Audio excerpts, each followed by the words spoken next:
दोस्तों किसी भी देश के अंदर बिजनेस कितना बड़ा रोल प्ले करता है ये आज के टाइम पे बांग्लादेश को अच्छे से पता चल रहा है, क्योंकि आज के टाइम पे बांग्लादेश दूसरा पाकिस्तान बनने वाला है। क्योंकि जो महंगाई है इनके देश में वो पाकिस्तान जैसी है। जैसे पाकिस्तान के अंदर ये हालात है कि अगर उनको लोन का ब्याज भी चुकाना है तो उस ब्याज को चुकाने के लिए भी उनको लोन लेना पड़ रहा है। यही आज के टाइम पे बांग्लादेश के अंदर हो रहा है। जैसे कि अगर बांग्लादेश को कुछ खाने पीने का आइटम भी खरीदना है, जैसे कि ताकि उनका देश चल पाए, ताकि जो उनके लोग हैं वो भूखे न सो, उनको इतने के लिए भी उनको लोन लेना पड़ रहा है। और जब बांग्लादेश के अंदर लोग प्रोटेस्ट कर रहे थे तो उनको पता नहीं था तो वो अपने देश को कहां पे ले जा रहे हैं। और आज बांग्लादेश के अंदर बहुत बड़ी प्रॉब्लम खड़ी हो चुकी।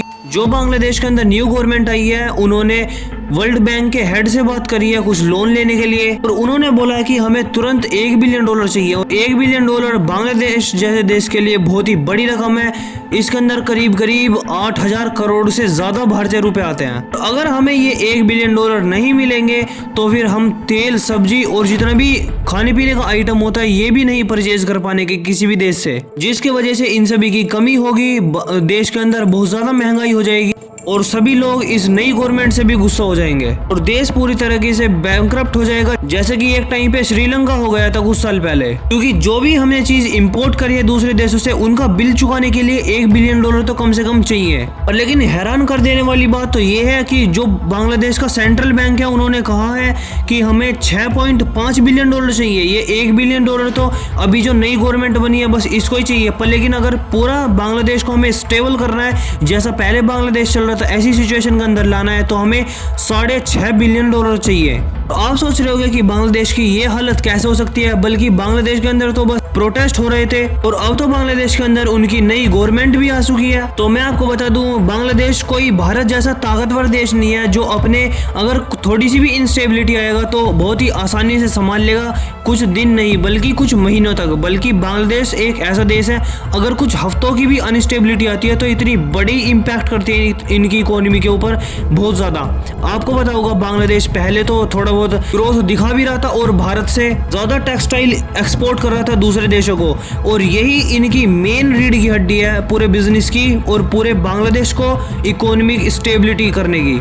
और वहीं ठीक आज के टाइम पे जहां इनके बांग्लादेश के अंदर अनस्टेबिलिटी आई है तो जैसे इनकी टेक्सटाइल इंडस्ट्री थी उसके अंदर बहुत बड़ा लॉस देखने को मिला है। और ये जो बड़ी बड़ी कंपनी होती है ये बात आप सुनकर हैरान हो जाओगे कि ये सभी कंपनी कॉन्ट्रैक्ट देती थी इन सभी बांग्लादेश की मैन्युफैक्चरिंग कंपनीज को, और इन इंस्टेबिलिटी के चलते हुए इन सभी कंपनी ने कॉन्ट्रैक्ट कैंसिल करा और जितनी भी प्रोडक्शन लाइन थी वो भारत के अंदर शिफ्ट कर दी, और जो ऑलरेडी भारत के अंदर एग्जिस्टिंग कंपनीज हैं उन सभी को ऑर्डर देने लगी, जिससे कि बांग्लादेश की टेक्सटाइल एक्सपोर्ट को बहुत हैवी लॉस देखने को मिला। और अगर बांग्लादेश कुछ एक्सपोर्ट करेगा ही नहीं तो इनके पास डॉलर कहां से आएंगे और ये फिर अपना बिल कैसे चुकाएंगे, और इसी चीज के कारण इनको बहुत ज्यादा हैवी लॉस हो रहा है। और इनके देश में अभी तो कुछ भी महंगाई नहीं है, बल्कि जो आगे देखोगे आप वो बहुत ही भयंकर हालत होने वाली है इनकी। और इसीलिए आपने देखा होगा जितने भी भारत के अंदर टेक्सटाइल एक्सपोर्ट करने वाली कंपनी है उनके शेयर प्राइस भी भागे हैं और वो सभी एक्सपोर्ट भी ज्यादा कर दिए दूसरे देशों को। और यही कारण है कि जो इनकी एग्जिस्टिंग इंडस्ट्री थी वो भी क्रैश कर चुकी है इन पॉलिटिकल स्टेबिलिटी के कारण, और कोई कमाई का साधन नहीं है इसका ऑल्टरनेटिव। और इनके जो देश के खर्चे हैं वो लगातार बढ़ते ही जा रहे हैं, क्योंकि कंजप्शन जो पहले चल रहा था वो भी आज के टाइम पे हो रहा है और इनके कमाई का जो साधन था वो और बंद हो गया। और इसीलिए जो आपको इनका खजाना दिखता होगा उसके अंदर भी भारी गिरावट आ रही है, और जो बचा कुचा है इनके खजाने के अंदर पड़े हैं पैसे वो भी खत्म हो जाएंगे। और उसके बाद ना तो इनके पास खाने पीने के पैसे होंगे ना ही किसी भी बिल को चुकाने के। बाकी इस न्यूज के ऊपर आपका क्या व्यू पॉइंट है वो कमेंट सेक्शन में जरूर शेयर करना। और अगर आपने सब्सक्राइब नहीं करा तो आप सब्सक्राइब कर लो, क्योंकि ज्यादा लोग हमारी वीडियो देखते हैं पहले लेकिन उन्होंने सब्सक्राइब नहीं कर रखा। और लाइक भी कर देना, ये आपके लिए छोटा मोटा काम है पर लेकिन इस चीज से हमारी बहुत मदद होती है।